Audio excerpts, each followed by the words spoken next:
December 2016. A room in St. Louis. Strangers are bidding on a signed LeBron James jersey. Folding chairs. A printed catalog. The final price? $1,500. The man selling it once earned $62 million. His name is Darius Miles.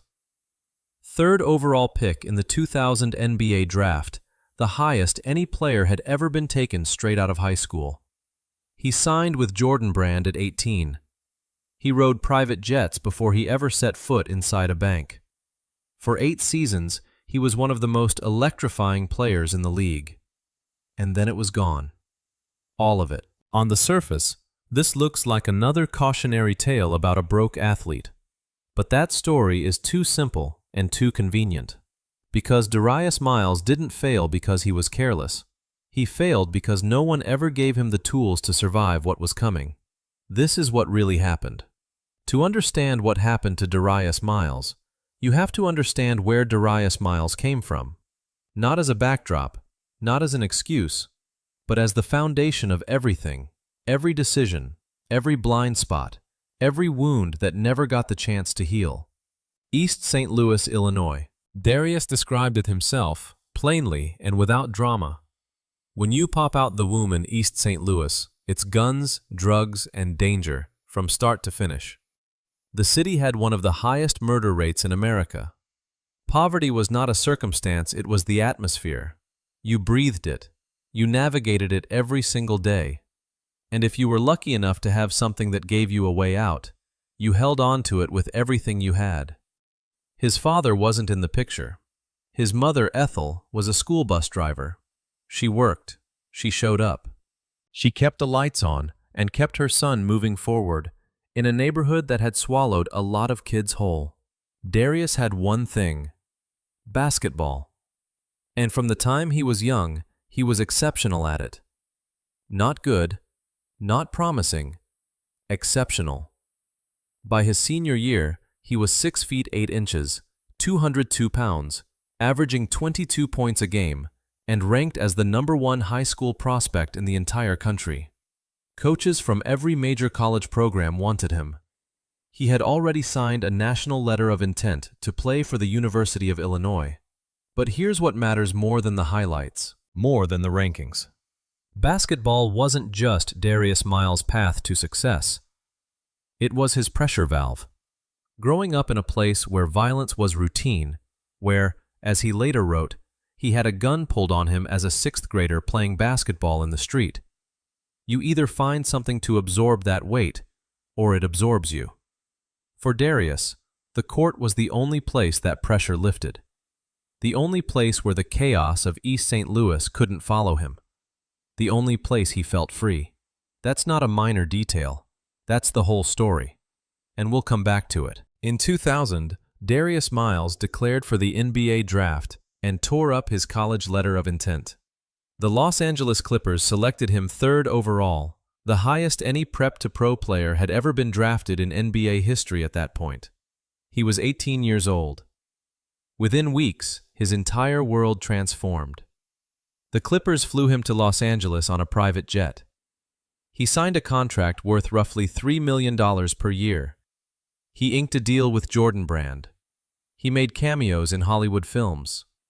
He was being treated like a celebrity by people twice his age before he'd played a single professional game. And here's the thing nobody talks about when they tell this story.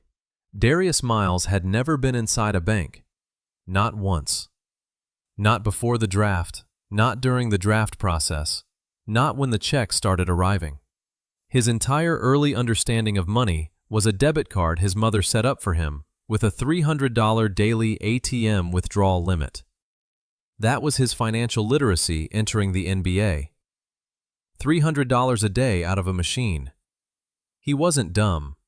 He wasn't naive in the way people condescendingly use that word about young athletes. He simply had never been taught, because nobody in East Street, Los had ever needed to teach him. You don't learn portfolio diversification when your neighborhood is the murder capital of America.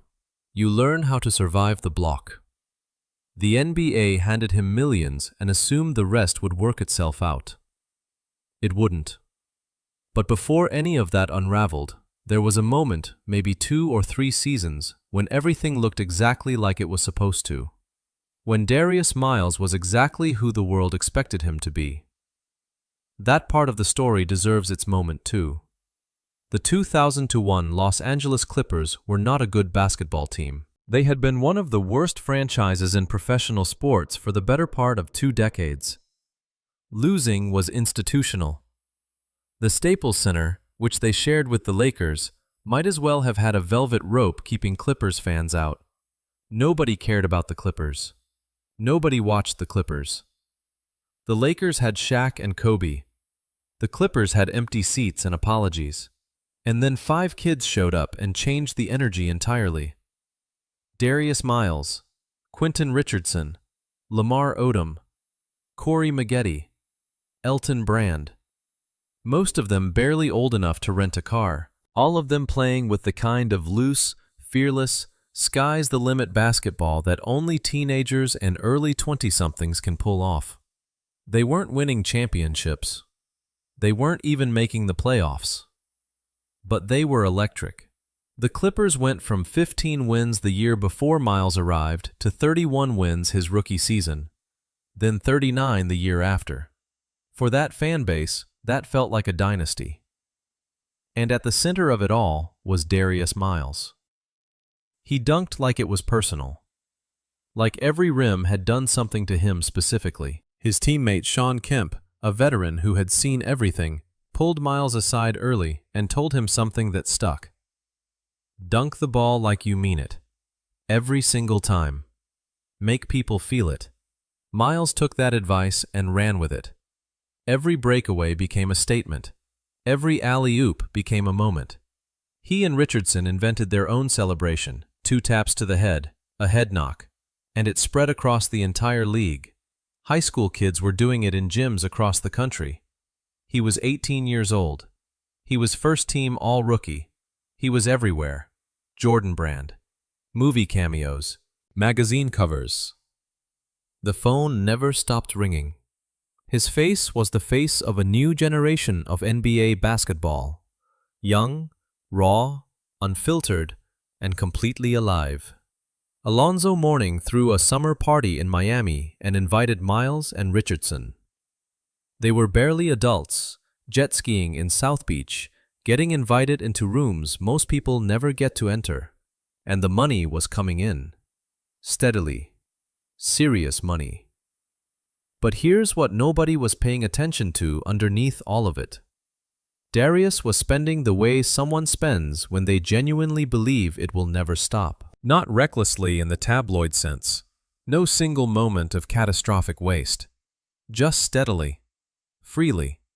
The way you spend when you grew up with nothing, and now you have everything, and your brain hasn't caught up to the reality of what everything actually costs to maintain. He was supporting people from back home, picking up tabs, handling situations. That's what you do when you make it out. That's what loyalty looks like where he came from.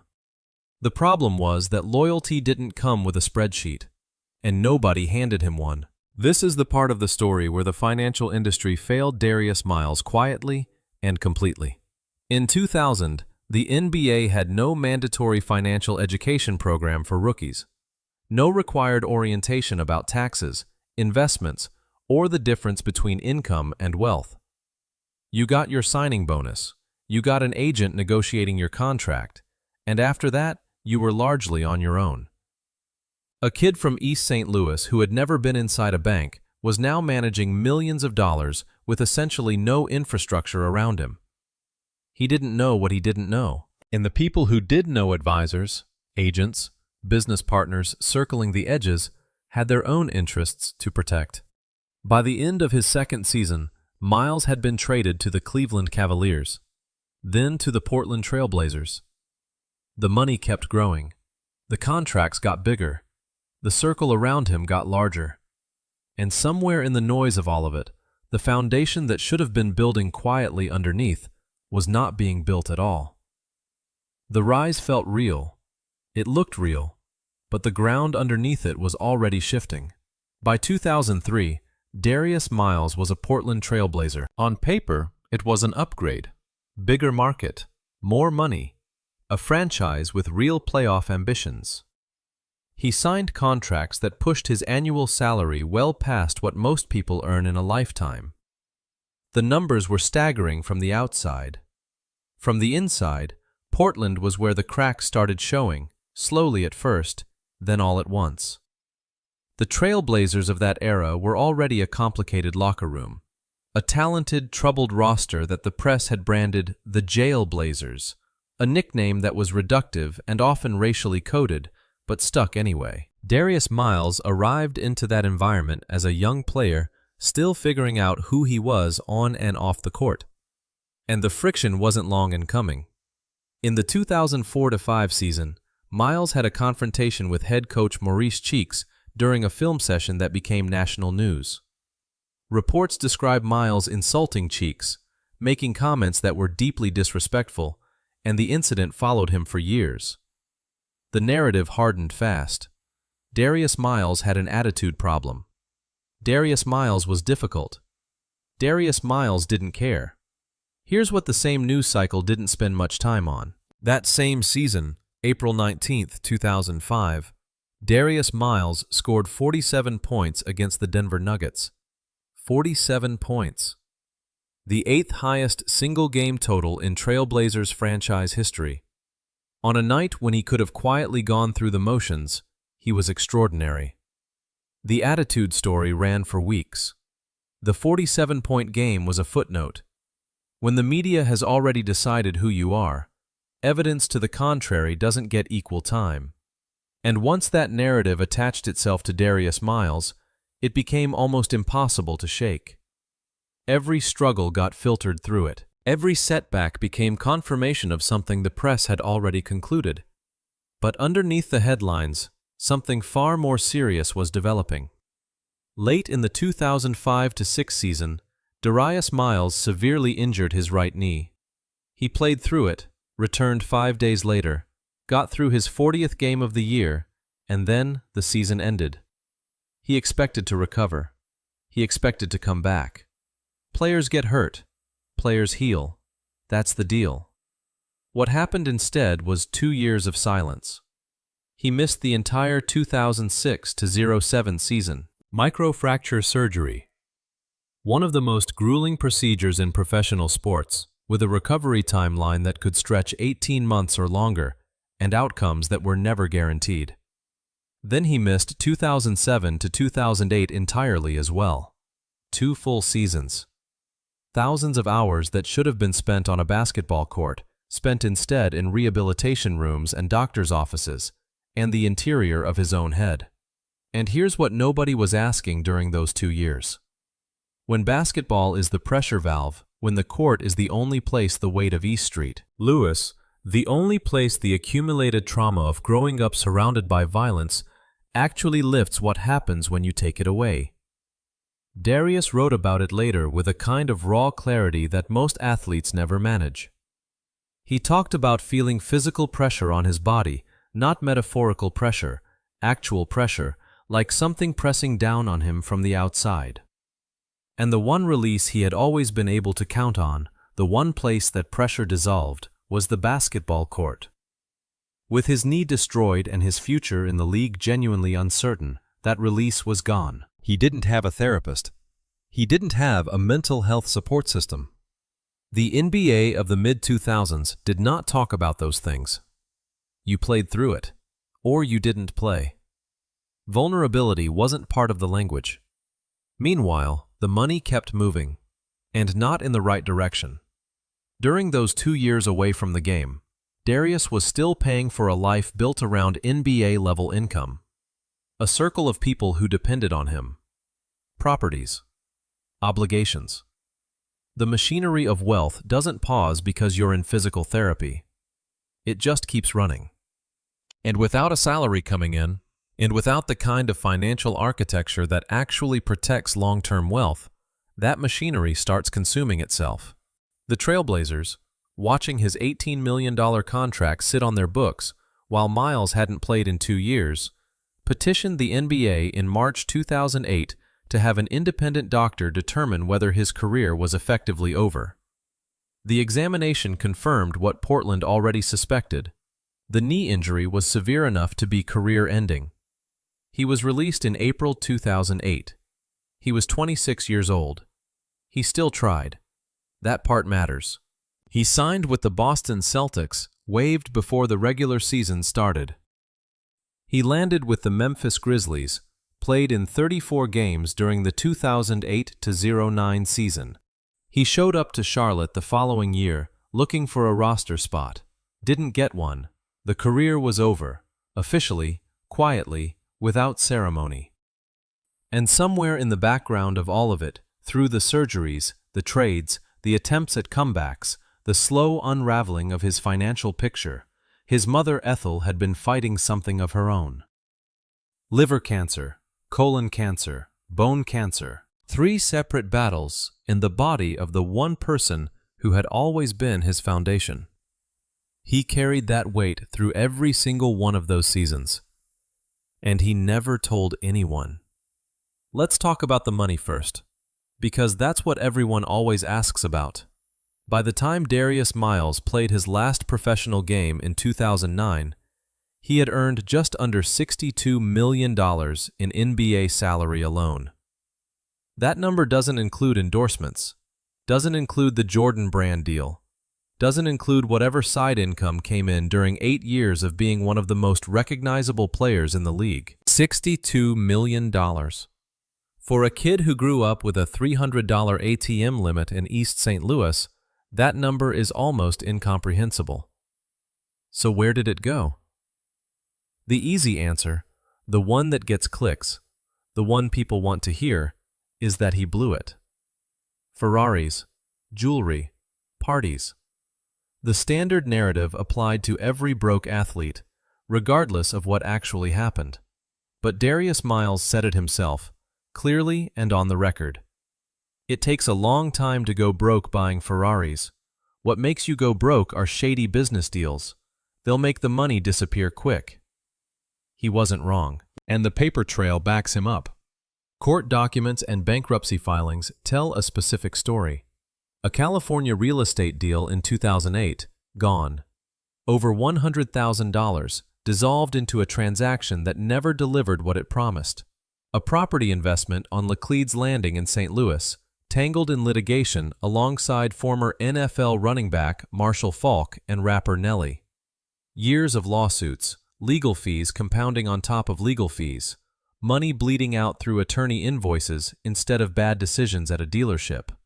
The IRS came looking for $282,041 in unpaid back taxes. Child support arrears of $20,000.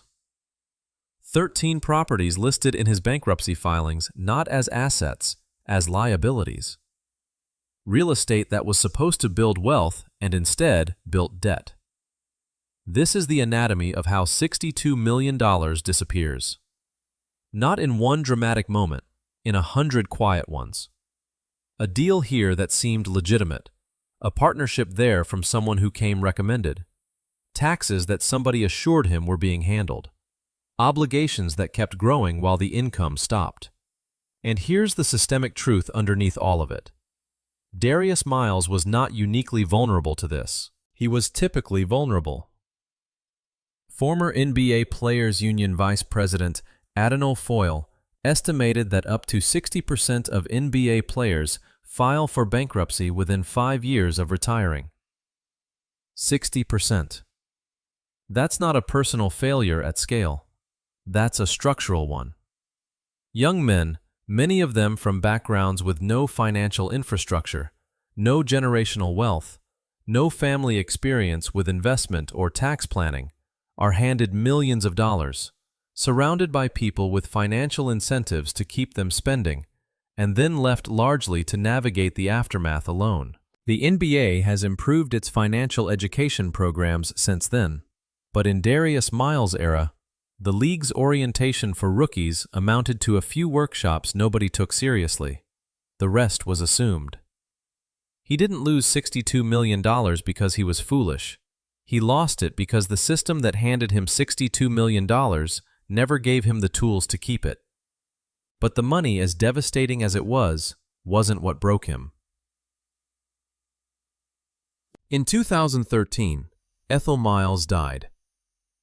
Liver cancer, colon cancer, bone cancer.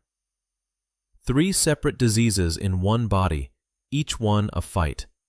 And she had fought all 3, while her son was bouncing between cities, trying to save a basketball career that was already over. She had raised him alone in one of the most dangerous cities in America. She had driven a school bus so the lights stayed on. She had been the one constant, the one person in his life who knew exactly where he came from and loved him completely because of it, not in spite of it. When she died, Darius Miles did not leave her house for an entire year. Not a figure of speech, literally. He stayed inside. He slept during the day. At night he drank wine and smoked weed, trying to quiet a mind that wouldn't stop. The paranoia set in deep, irrational, and completely real to him. He got his concealed carry permit and started carrying a gun everywhere he went. Not for protection in any specific sense, just because the weight of it felt like the only control he had left. He had worked his entire life to escape East St. Louis, and now he was back, trapped in his mother's house, trapped inside his own head. The city that had shaped him had reclaimed him, and there was no basketball court left to run to.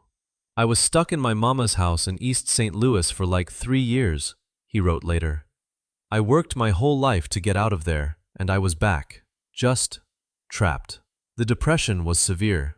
The PTSD from a childhood spent running from gunshots, from years of accumulated trauma that basketball had helped him suppress rather than process, finally had nowhere to hide. He had never cried. Not once through any of it. Not when the knee gave out. Not when the career ended. Not when the money started disappearing. He had learned, growing up where he grew up, that you didn't show that. That strength meant silence. That feeling things was a luxury you couldn't afford. And now all of it was sitting on his chest at once. The people who owed him money, and there were several, became an obsession.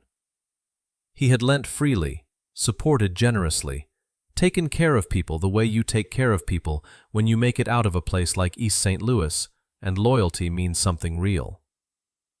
And now, broke and grieving and increasingly unmoored, he started thinking about collecting, about what he was owed, about consequences. I just got to a point where I saw red, for real, he wrote.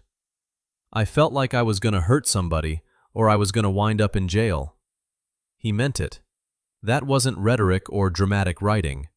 That was a man on the edge of something he couldn't come back from, describing exactly where he was standing. 7 years, 8 years, no interviews, no appearances, no contact with the outside world he'd once occupied. He disappeared so completely that people genuinely forgot about him or remembered him only as a punchline. Whatever happened to Darius Miles? Heard he blew all his money. Heard he lost it. Shame, really. And then the conversation moved on.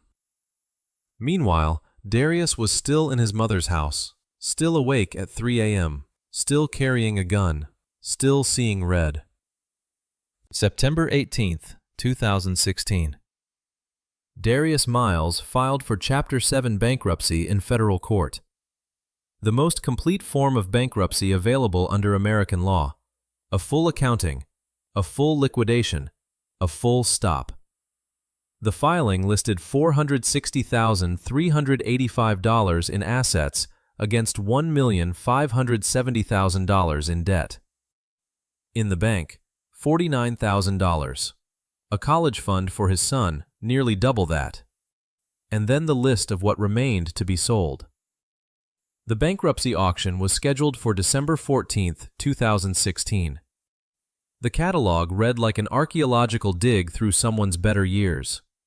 An autographed baseball bat, a Mark McGuire signature, thousands of DVDs and video games still in their cases, firearms, including a Ruger AR-556 rifle, and a LeBron James jersey, signed, authenticated. Final sale price, $1,500. That's where this story started, a room in St. Louis. Folding chairs, strangers placing bids. Now you know what it cost to get there. $62 million earned. 13 properties that became debt. A mother gone. 8 years of silence and paranoia, and a loaded gun that never got used. A bankruptcy filing in a federal courthouse. And a jersey on an auction table going for $1,500. That is the full weight of what the headline, $62 million gone, actually means. It's not a story about waste. It's a story about a system that takes kids from nothing, gives them everything, strips away the one thing holding them together, and then watches from a comfortable distance while they try to figure out how to survive it. Darius Miles was 34 years old when he filed that paperwork. He had his whole life left, and he was about to make the hardest decision of it. One night, after years of silence, Darius Miles picked up the phone and called Quentin Richardson. It wasn't a dramatic moment. No breaking point, no rock-bottom revelation, no movie-ready epiphany. Just a man alone in his mother's house in East St. Louis, still carrying a gun, still sleeping through the days, still seeing red when he thought about the money he was owed, and finally, quietly, having enough of it. He called Q. Quentin Richardson had been his teammate, his running mate, the other half of the head knock celebration that had defined the young Clippers era. They had been inseparable from the moment they arrived in Los Angeles. Together, two teenagers from rough backgrounds, suddenly famous, figuring out the world at the same speed. Richardson had been living in Florida for years. He had built something stable, and he had never stopped reaching out to Darius, even when Darius stopped answering. Q was relentless, Miles said later. Phone calls, text messages, showing up when he could. Not pushing, not lecturing, just refusing to let the friendship die of neglect. That kind of loyalty is rarer than it sounds. Most people, when someone goes dark for months and then years, eventually stop knocking. Richardson kept knocking. That night on the phone, something shifted. Darius didn't explain it in complicated terms. He just knew he had to move, had to do something, had to get out of that house, out of that city, out of the loop his mind had been running in for years. He packed a U-Haul, and he drove 14 hours straight through the night to Florida. No plan beyond the drive itself. No grand vision for what came next. Just 14 hours on the highway, alone with his thoughts, moving away from everything that had been holding him underwater. By the time he pulled up near Richardson's house as the sun was coming up, something had already changed. Not fixed, not healed, but shifted enough to breathe. He moved in down the street from Q. They started talking. Really talking the way two people talk when they've known each other long enough to skip the performance and get to the truth. Richardson had been quietly working on something. He wanted Darius to write his story. Not a sanitized version, not a redemption narrative wrapped in a bow. The real one. The depression, the gun, the paranoia, the years of silence. The things that men from where they came from were not supposed to say out loud. You gotta tell your truth, Richardson kept telling him. People need to hear this. In October 2018, Darius Miles published an essay in the Players Tribune titled, "What the Hell Happened to Darius Miles?" Richardson helped edit every word of it. 6,500 words. Unfiltered. Honest in a way that most public figures, athlete or otherwise, never allow themselves to be. He wrote about the gun, about seeing red, about not leaving his mother's house, about PTSD he'd never had a name for before, about depression he'd spent his whole life believing he wasn't allowed to feel. I know dudes like me aren't supposed to talk about depression, he wrote. "But I'll talk about it. If a real one like me can struggle with it, then anybody can struggle with it." The response was immediate and overwhelming. Not because it was a celebrity confessing weakness, but because it was specific and true. Athletes across the league reached out. People who had never met him reached out. The essay didn't position him as a victim or a cautionary tale. It positioned him as someone who had been through something real and was still standing. The following year, he and Richardson launched the Knuckleheads podcast. Two former players talking openly about the game, the business, the mental and financial realities that league had never publicly discussed. It found an audience quickly. Not because it was polished, because it was honest. For the first time in nearly a decade, Darius Miles had something to build again. But recovery, as anyone who has been through real darkness knows, is not a straight line. In October 2021, federal prosecutors charged Darius Miles and 18 other former NBA players with conspiracy to commit healthcare fraud. The allegation? Submitting false claims to the NBA's health and welfare benefit plan for medical and dental procedures that were never actually performed. The total amount involved across all defendants, approximately $5 million. Miles pleaded guilty in June 2023. In November 2023, he was sentenced to 3 years of probation. It would be convenient to leave that out. To end the story at the podcast and the essay and the drive to Florida and call it a comeback. But that wouldn't be honest. And Darius Miles, of all people, has earned honesty in how his story gets told. What is true is this: he is still here. He still hosts the podcast. He is still a father, and by his own account, it was his children more than anything else that pulled him back from the edge during the worst of it. "My kids made me get back out here," he said. "I've got to leave them something." He is still figuring it out, the same as the rest of us. That's not a Hollywood ending, but it might be the most human one available. So what really happened to Darius Miles? People ask about the $62 million. They want the itemized list.